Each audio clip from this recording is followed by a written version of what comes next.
क्या बताते हैं कि काल को, इस ब्रह्म को, जो ब्रह्मा विष्णु महेश जी के पूज्य पिताजी हैं, ज्योति निरंजन को श्राप लगा हुआ है 1,00,000 मानव शरीरधारी प्राणियों के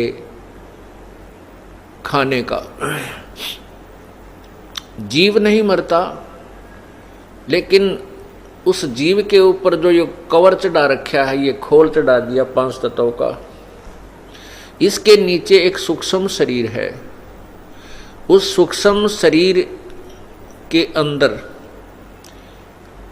इस स्थूल शरीर के माध्यम से कुछ ऐसी वासनाएं संचित हो जाती हैं, उसमें डिपॉजिट हो जाती हैं,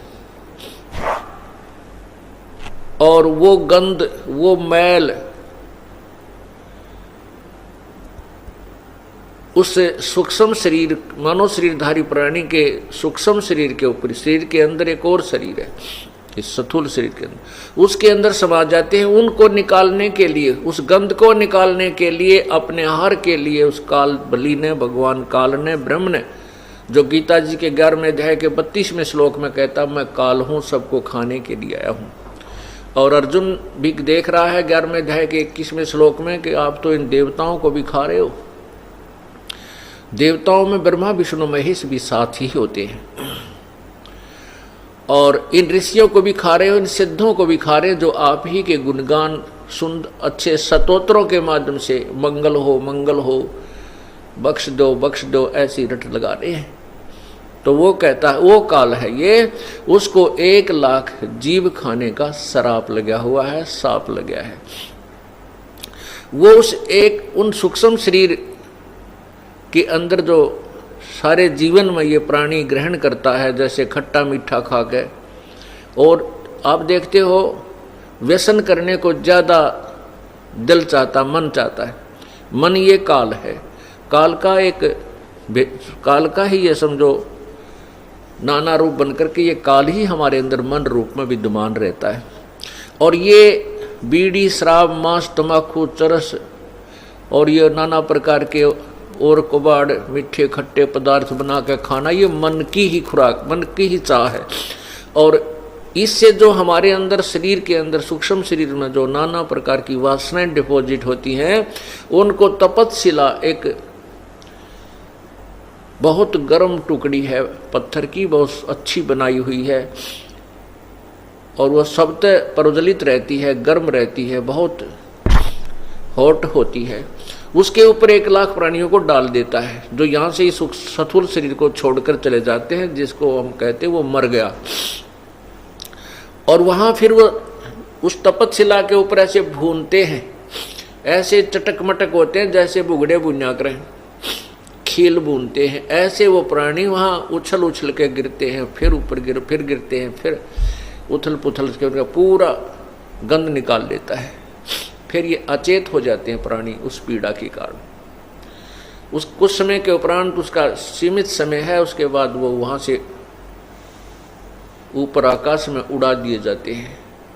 रास्ते में ये फिर कुछ होश में आ जाते हैं, और फिर धर्मराज के पास जाकर के अपने भविष्य के बारे में जानकारी प्राप्त करते हैं कि अब मुझे कहाँ जाना है, गधा बनना है, कुत्ता बनना है, सूअर बनना है, या कहीं मनुष्य का शरीर भी अभी शेष रहता है। तो ये कहते हैं इस काल ने एक सुनियोजित जाल बना रखा है। इसको पूर्ण परमात्मा कबीर बंदी छोड़ने आके समझाया है। क्या बताते हैं कि बेटा जाया खुशी हुई, बहुत बजाए थाल, ये तो आवन जावन लगा हुआ है, जो कीड़ी का नाल। चींटियों का आपने देखा होगा, लाइन लग जाती है, उसमें हजारों, कई हजारों की संख्या में इधर भाग रही हैं, कई हजारों की संख्या में वापस आ रही हैं। परमात्मा अपनी अमृतवाणी के माध्यम से हमें ये समझाते हैं कि यहाँ इन प्राणियों का आना और जाना, यानी मृत्यु और जीवन, इस कीड़ी के नाल की तरह प्रतिदिन जारी रहता है, चलता रहता है। अब यहाँ हम खुशी मनाते हैं कि पुत्र हो गया, पुत्र के होने पर थाली बजाई जाती है,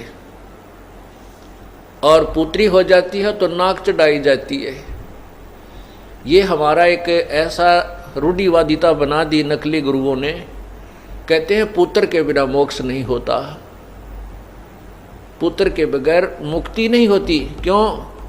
कहते फिर वो श्राद्ध निकाल लगा ना बेटा, फिर श्राद्धों से मुक्ति बताते हैं। ये अंतिम संस्कार करेगा बेटा, बुढ़ा करेगा। तो इस तरह की नकली सांग में, नकली एक व्यर्थ की साधनाओं और रीति रिवाजों में इस मानव को भ्रमित कर दिया इन नकली गुरुओं ने। जबकि लड़के और लड़की में कोई अंतर नहीं होना चाहिए। और जब हमें ये ज्ञान हो जाएगा अध्यात्म ज्ञान के होने के पश्चात, तो हम फिर कुछ और ही विचार करते हैं। अब क्या बता रहे हैं कि पुत्र उत्पन्न हुआ तो खुशी मनाई, और राजा लोग तो बैंड बाजे बजा करके अपनी खुशी प्रकट करते हैं, और गरीब आदमी, जनता, साधारण जनता बेटा उन पे एक थाली लेके और उसको डंडों के साथ टनाटन करती है, खुशी मनाती है बड़ी जोर की। तो परमात्मा ये बताना चाहते हैं यहाँ क्या की खुशी मना रहे हो? आज पुत्र हुआ, 5 वर्ष का होकर एक्सीडेंट में मृत्यु को प्राप्त हुआ। ओए होए होए। बेटा उत्पन्न हुआ, पिताजी की मृत्यु होगी, किसी की बेटी मर गई, किसी की पत्नी की मृत्यु हो गई, हाहाकार मचा हुआ है। तो यहाँ परमात्मा हमें याद दिलाना चाहते हैं ये क्या कि किस उद्देश्य से, किस आधार से तुम खुशी मना रहे हो? इसलिए मना रहे हो क्योंकि तो आपको इसके एंड का ज्ञान नहीं,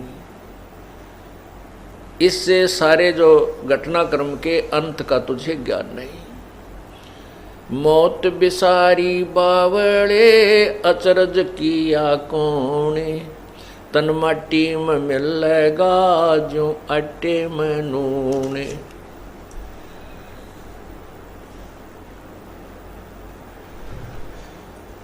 प्रसंग प्रारंभ हुआ है कि ये 3 लोक, ये 21 ब्रह्मांड, ये सभी काल भगवान ब्रह्म ज्योति निरंजन की जेल है। इस कारागार में हम बंद हैं, इससे बाहर हम नहीं जा सकते। ये खुली जेल है, ओपन जेल है। इसमें काफ़ी अच्छी व्यवस्था इसने की हुई है, और इसको हम अपना घर मान बैठे हैं। हमारा ये घर नहीं है। इसको समझाने के लिए परमात्मा हमें क्या बताते हैं कि यहाँ पर तो जन्म और मृत्यु सदा बनी रहेगी। जैसे पवित्र गीता जी अध्याय नंबर 2 के श्लोक 12 में गीता ज्ञान दाता स्वयं कहता है कि अर्जुन, तेरे ये नहीं है कि तू, मैं और ये सामने सैनिक खड़े हैं जो युद्ध के लिए तैयार हैं, ये ना जान के हम अभी वर्तमान में ही सब हैं, उत्पन्न है। नहीं, हम पहले भी थे, आप और हम पहले भी थे और आगे भी रहेंगे। गीता जी के अध्याय नंबर 4 के श्लोक 5 में कहा है गीता ज्ञानदाता ने कि अर्जुन, तेरे और मेरे बहुत जन्म हो चुके हैं, तू नहीं जानता, मैं जानता हूं। गीता जी के अध्याय नंबर 4 के श्लोक 9 में फिर कहा है,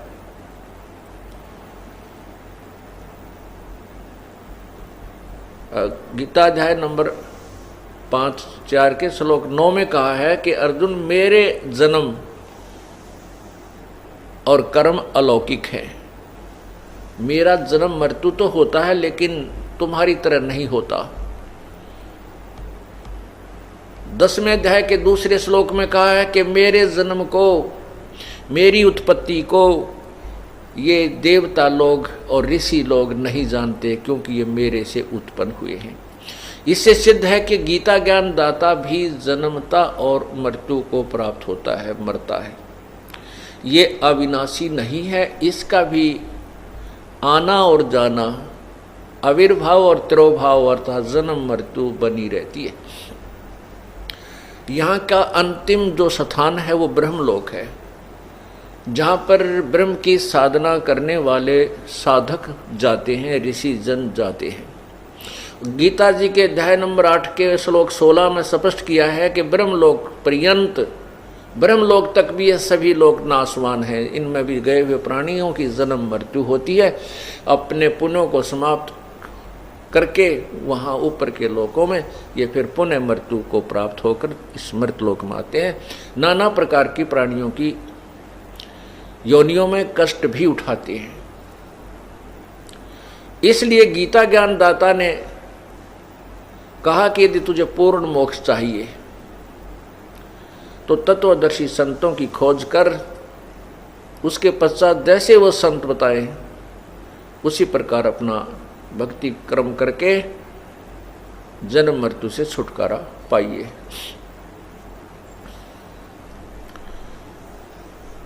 क्या बताते हैं?